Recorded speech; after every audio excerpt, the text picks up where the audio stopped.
We are cultivate. Cultivate. cultivate. Cultivate. Cultivate. Cultivate. We are cultivate.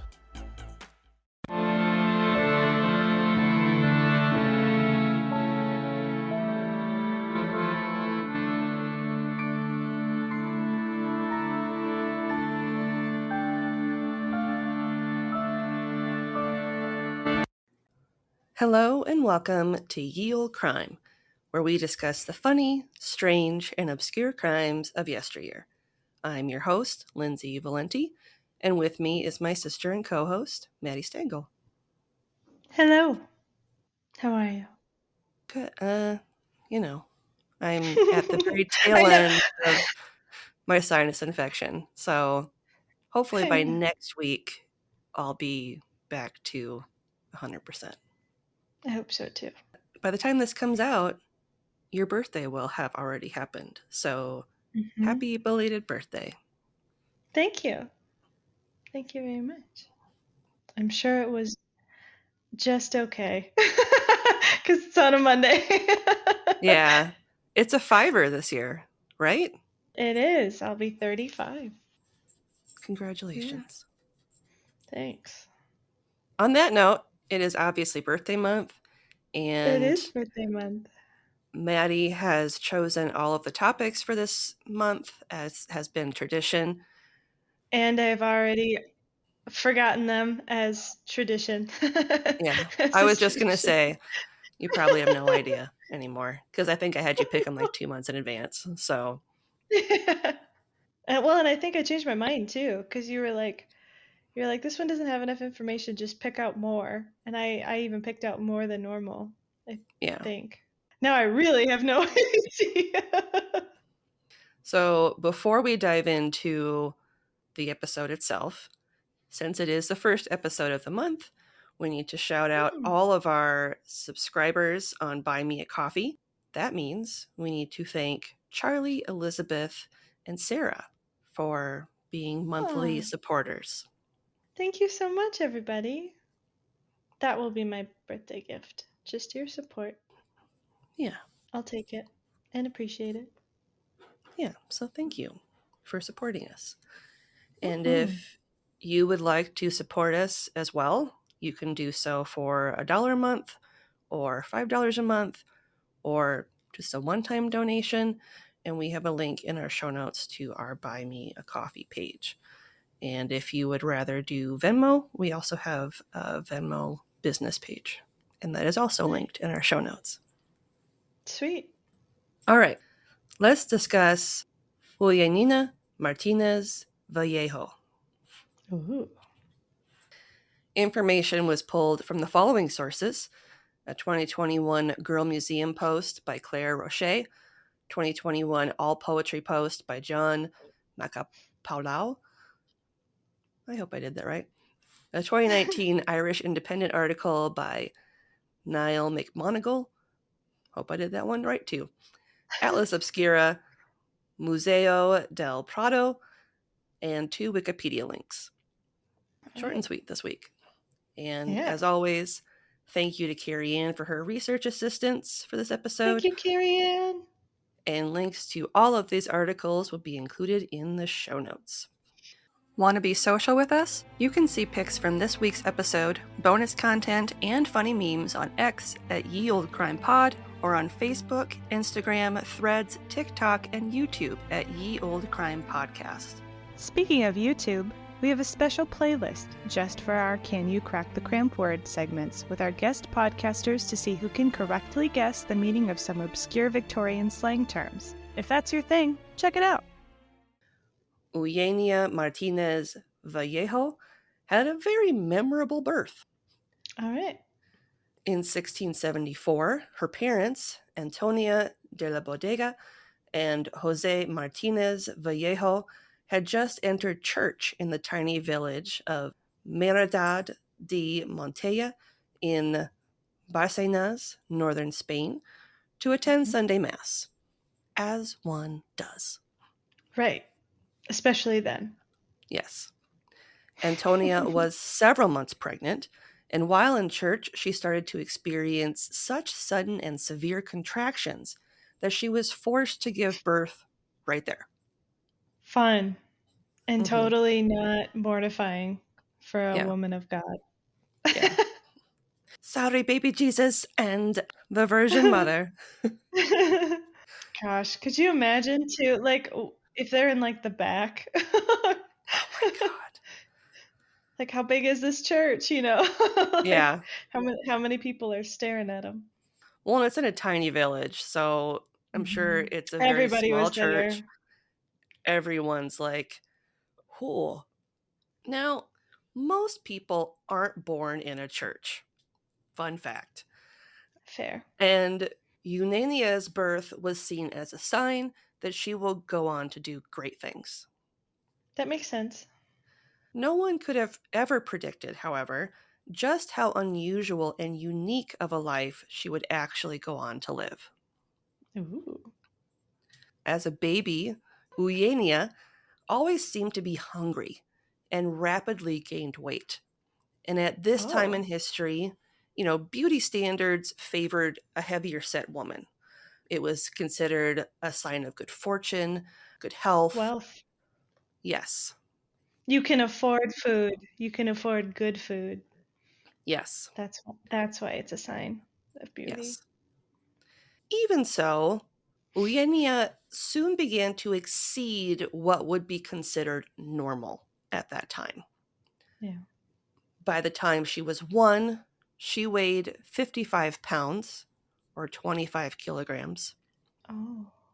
For reference, today the average 1-year-old girl weighs between 19 and 22 pounds or 9 to 10 kilograms. I'm immediately thinking it's a thyroid growth, pituitary problem.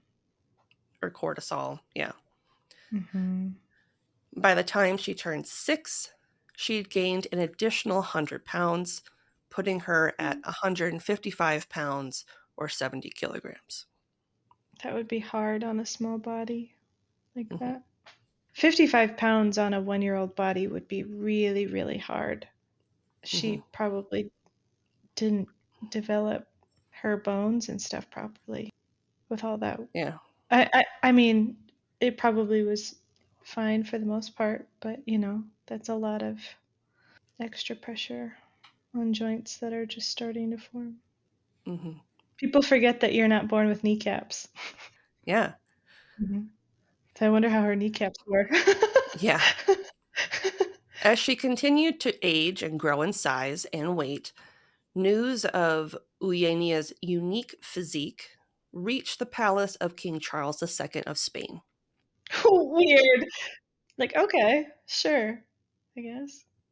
It wasn't uncommon for those of high status, such as monarchs and aristocrats, to extend court invitations to people who displayed mental or physical disabilities. For fun. Mm-hmm. Let's bring them in so we can make fun of them and drink. Mm-hmm.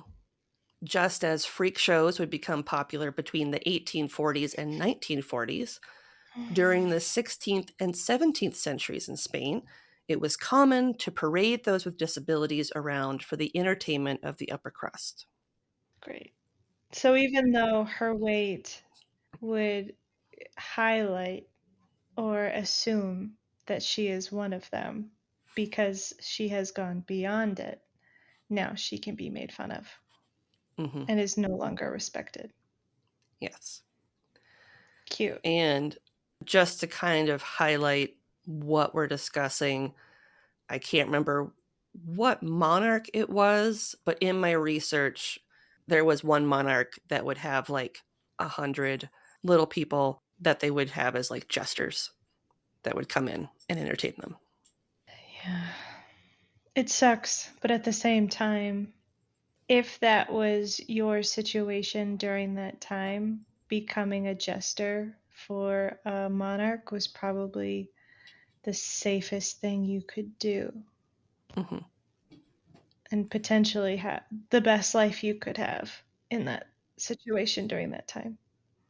Fun fact, it's very hypocritical that Charles II was such a fan of this type of display, given that he was a product of the famous Habsburg inbreeding, and likely would have been part of this type of mockery himself had he not been born as a royal. Awesome. Yeah. That's another thing, too, that they really never call out was like maybe, like attracts like. Mm-hmm. And the royal bloodlines were really messed up. Mm-hmm. Really, really gross. Yep. Eugenia quickly became a fixture at the Spanish court in Madrid following her arrival at the age of 6. And although it can be argued that her quality of life drastically improved from her impoverished beginnings, there is no question that she was being exploited for the entertainment of others. Yeah.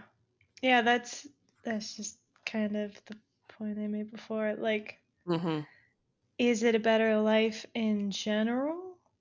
Potentially. But the mental abuse and like the mental strain you would put on yourself being constantly mocked and ridiculed and messed up. Some could say that it might be better to be poor and looking for food versus existing in that kind of environment for long periods of time. And at 6, it's hard to know if she really understood that she was being made fun of. Yeah, it also, because it makes you wonder too how they treated her. Like, was she in on the joke, kind of? Because they could have done it in such a way where like it's the trope of like the popular kids befriending the nerdy kids kind of a thing.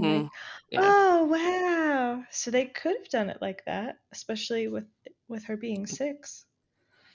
And her parents might have tried to blow it up too as like, oh, this is such a great opportunity. They love you so much because they don't want it.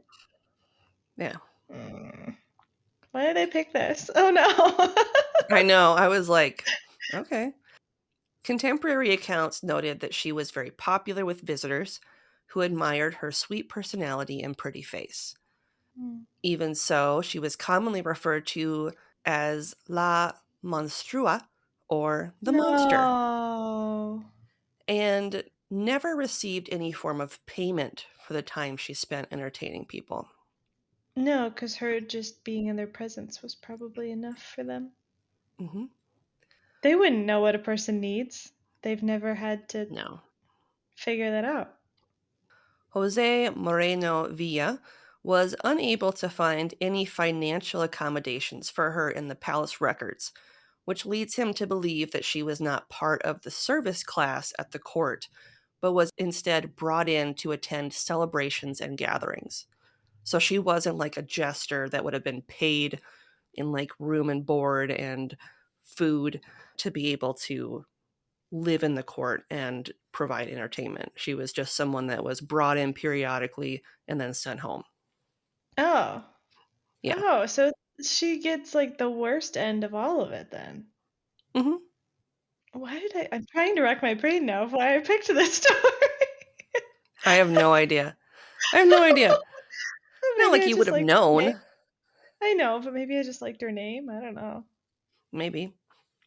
King Charles II found Eugenia's appearance so mesmerizing that in 1680 he commissioned Juan Correno de Miranda, the court painter, to paint her full-body portrait. He did not only one, but 2 portraits of Eugenia, one titled The Monster in Clothes and the other The Monster Undressed. No.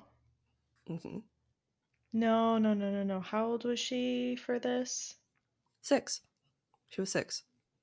I really hate all of this so much. In the first painting, King Charles II, quote, ordered that she be attired decorously in the style of the palace, in a sumptuous dress with red and white brocade and silver buttons, end quote. In her nude portrait, she was captured holding an apple in her left hand, with discreetly placed vine leaves and grapes in her hair, portraying her as Bacchus, or the god of wine, which That type of painting wasn't common at the time.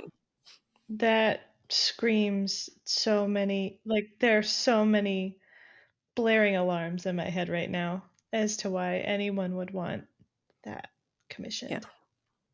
These portraits, which are painted in the Baroque style, are displayed side by side at the Museo del Prado in Madrid, Spain. In both, Eugenia looks extremely uncomfortable and sad. I'm really upset that they still show the nude one, honestly. Mm-hmm. I think that should probably be a closed exhibit. The first portrait was given to the museum in 1827, and the nude portrait wasn't donated until 1939. When people should have known better and they should have not displayed it. According to the museum, quote, in that same year of her arrival, Juan Cabezas published his True Relation, in which notice is given of a great prodigy of nature that has arrived at this court in the person of a giant girl child called Eugenia, born in Barcena in the Archbishopric of Burgos. The publication was illustrated with a woodcut and republished in Seville and Valencia, end quote.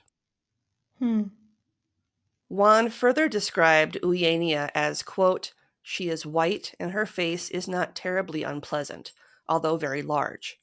Her head, face, neck, and other features are of the size of 2 men's heads, or thereabout. Her stature is that of an ordinary woman, but her massiveness that of 2 women.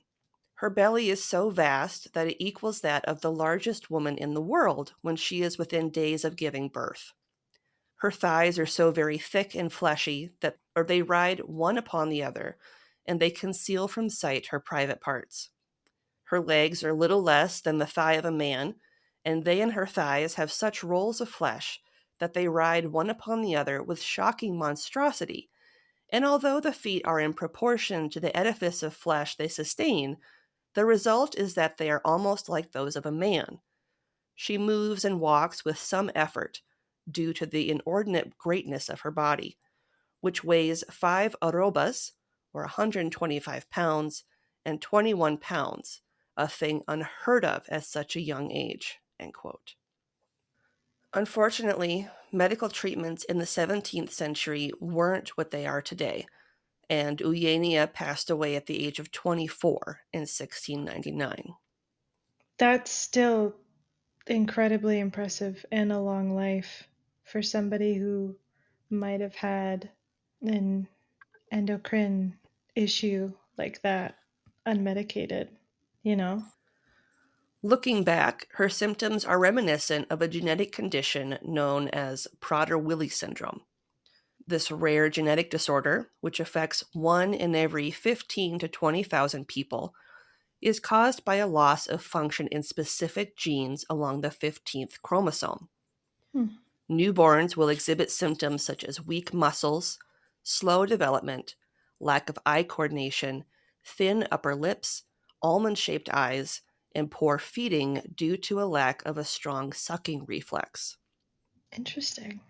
It's crazy that like one chromosome affects all of that. Mm-hmm. Like it. God, genes are so cool, but also so terrifying. Yeah. They may also struggle to wake up after bouts of sleep, which would be terrifying. Apnea. I wonder how that developed. As childhood begins, children with this condition will become constantly hungry, and as a result will often become obese and develop type 2 diabetes. It is also common for individuals with this disorder to suffer from mild to moderate mental impairment and behavioral issues. Yeah. I mean, if you're hungry all the time and your body, like, we've all experienced that kind of hunger where it's like you will fight somebody because you're that hungry. And if they're constantly hungry, you have to wonder, yeah, I'd have an attitude problem if there's just like my body just is never sated. That would be maddening. So yeah, you wouldn't be pleasant, but she was. Yeah. She was lovely. Physical symptoms of this condition, in addition to obesity, include small hands and feet, a narrow forehead, small stature, and fair skin and hair. For those who are born female who live to adulthood with this condition, they will be unable to conceive. That makes sense, because that's usually kind of the last bits that really develop the most, and if your development is already really slowed, they might not have developed at all, or poorly. There is no cure for Prader-Willi syndrome, but there are treatments that can greatly improve quality of life if it is caught early. This includes feeding, physical, growth hormone, and occupational therapies, as well as counseling, strict food supervision, and an exercise program. Yeah.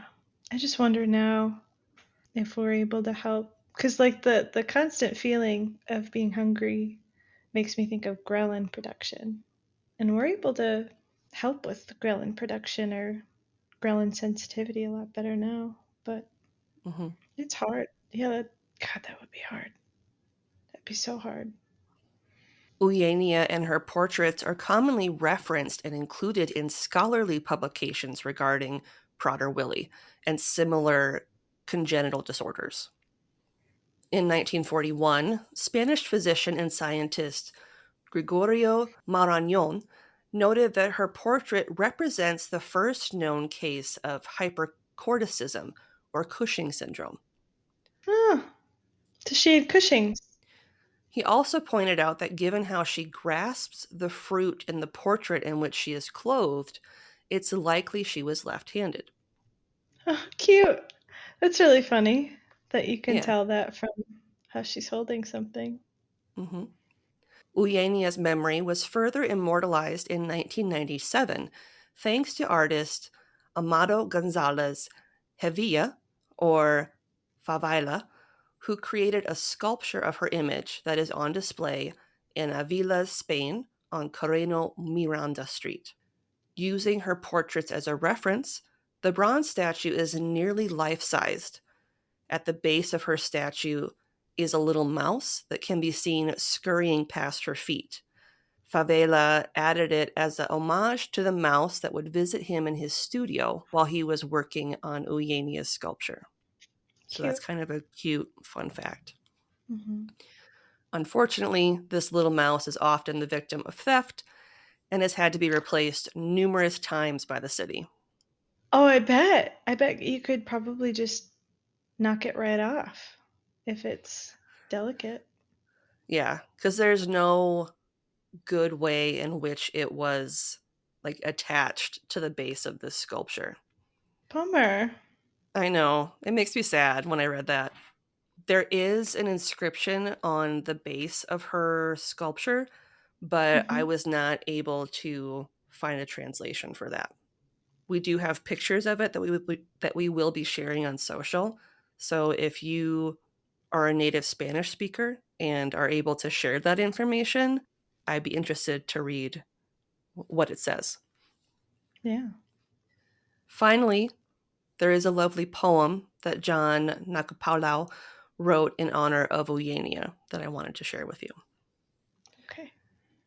Quote, "It is not monstrosity that is dressed, but the naked souls that seek power in the pain of others, and it is often the case that a jester is most rich in the court of a king who lets wealth blind him to the fact that the high priest who tore the garment of Jesus bore witness to his own damnation in this rending of salvation self-frayed." End quote. Yeah. Do you know, is there anything about like the remainder of her life? Not really. I couldn't find. Yeah, there's nothing. So man. I really hope she had a nice life up until her 20s when she passed. But could you imagine being called ugly by royalty? Like the ugliest people on like the planet. yeah. It'd be like pot kettle. That is the sad story of Eugenia Martínez Vallejo. Dang. I'm trying to think why I picked it. We wouldn't be here without support from listeners like you. If you're interested in supporting us financially, you can leave a one-time or monthly donation over on Buy Me a Coffee or our Venmo page. Links are in the show notes. And we make a point of reaching out to send you a thank you note and stickers to show our appreciation. Want to show your support in a more concrete way? Pick up some Yield Crime merch over at our TeePublic shop. We shout out whenever there is a sale each month, and we work to make sure we're creating new designs and changing it up whenever possible. And hey, thanks for listening. Hey Murderitas, I'm Danica. And I'm Shannon. We are the mother-daughter hosts of Murder and Mimosas, a true crime podcast that strives to focus on lesser-known cases. We personally think these episodes go down a little bit better with a mimosa. You sip, we share. So grab yours and get ready, because every Saturday at brunch time is a new episode. You can listen to us on any podcast platform.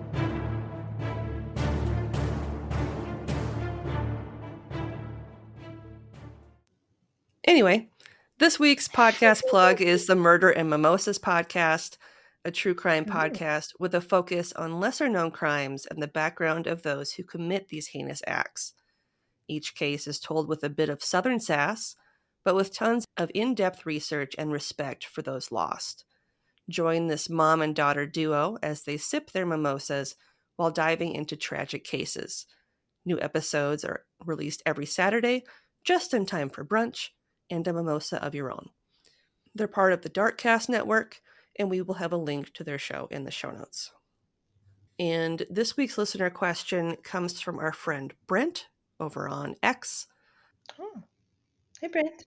He's curious to know if we have heard anything else about Edgar Allan Poe, and if we have any more suspicions about his mysterious death. So he's hearkening back to our episode that we did. I immediately know which episode he's on, because I really liked that episode. It was super interesting. I personally do not know anything more about Dear Edgar. Yeah, I don't either. I don't know. Like, for me, I think it was probably just a really tragic comedy of errors. I think he probably was like delirious or something. Something happened to him where he wasn't in quite his right mind, and then I do think he was used during the voting booth, like for the voting stuff too. But I really doubt that the people that put him up to that or like forced him into that knew who he was. Yeah. I think he was probably just another stranger that they were forcing to do this, and then he died. But I don't think that part was motivated. I think maybe it could have started as a motivated attack or issue, and then just the chaos of the town in the moment. I wonder if it started as like a robbery, like a mugging type of situation, and maybe they roughed him up to the point where he was no longer cognizant of who he was. And that's when they started to be like, oh, well, if he doesn't know who he is, we can use him to do all these voting fraud things for us. And he's just this drunkard off the street. Let's just change his clothes. He doesn't have any goods on him anyway. And then I'm sure they kind of just left him somewhere, and he might have had a brain bleed or something that ultimately is what ended up killing him. Yeah. It's hard to say. Yeah, I think he probably, what ended up killing him was likely something like that. But I think it was probably just a tragedy of minor events that led to his death versus just one thing contributing. I think it was really wrong place, wrong time. Yeah. Unfortunately. One thing being compounded upon the other to the point that he just couldn't recover from it. Unfortunately. But yeah, I think he did have a subdermal hematoma. I think his brain did swell or there was blood on it. Well, and it's unfortunate that it happened during the time period that it did, where the technology to be able to diagnose that kind of thing in an autopsy just wasn't available No, at that time. no. And, we might never know, based off the autopsy that was done, what really killed him ultimately. But Yeah. I'm more inclined to believe it was some sort of brain bleed, or because of the swelling in his skull. It's just that was ultimately what led to his unfortunate demise. I think so too. We'd love to hear from you, and there's a couple of ways you can reach out to us. You can email us at yeoldecrimepodcast@gmail.com, where you can send us story ideas, share any spooky stories you may have, fun gifts, or even just to say hello. You can also reach out to us via snail mail. Remember mail? Our mailing address is Ye Olde Crime Podcast, P.O. Box 341, Wyoming, Minnesota 55092. Fun fact, we like to send out thank you cards with fun stickers you can't get at our shop, so it's worth the cost of a stamp. So on that depressing note, what is something good that you would like to share this week? Something good. Oh, my partner is back after being gone for 3 weeks for a mandatory training for the Guard. And although I had plenty of socialization and people coming by, a big thanks to you and your family for keeping me sane during those 3 weeks when I was trapped at my house with 3 working dogs that had nowhere to go. But he's home, and we've just been kind of recovering. Yeah. A lot of stuff has happened, I think, while he was there and while I was here, and we're just hanging out. And I made delicious cookies that we are going to enjoy after this podcast, and just kind of relax a little bit. And a secondary good thing is our parents rescued an adorable little black kitten named Boo. And I now really want to meet this kitten. So I think maybe next week my good thing will be I met him. Yeah. We'll see. How about you? What's one good thing? So it's not quite done yet, but it will be finished by the time this podcast comes out. But I have spent a couple days going through and really purging and cleaning out my office. It was a hot mess for probably a month or more, where it just kind of, as we were cleaning other rooms in the house, my office became a de facto dumping ground for things. And well, your Girl Scout stuff, that was Girl Scout HQ. Yep. And the bulk of all the material heavy stuff is kind of done for now. Yep. Yeah, I went through and I purged a bunch of stuff, reorganized some of, as you mentioned, the Girl Scout stuff.